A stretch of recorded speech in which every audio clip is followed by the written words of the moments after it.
Hello, সবাই কেমন আছো? এটা হচ্ছে ডে 6 এর ভিডিও ফেস চ্যালেঞ্জের, যেটা 30 ডেজ এর জন্য ছিল। প্রথমে ওই সেম কাজই করেছি, বেসিক শেপ দিয়ে নিয়েছি। আর এই ছবিগুলো আঁকার জন্য আমি আসলে রেফারেন্স ফটো ইউজ করি। হুবহু ওই ছবির মতোই হয় না, কিছু চেঞ্জ থাকে, কারণ সবার ফেস আঁকা আসলে এক এক রকম হয়।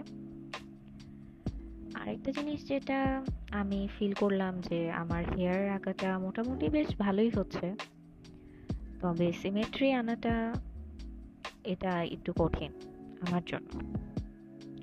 একবার একটা কথা আমি শুনেছিলাম, যে যে আসলে দেখতে যেমন, তার আঁকা ছবির মধ্যে তার হাতের লেখায় সেই জিনিসগুলো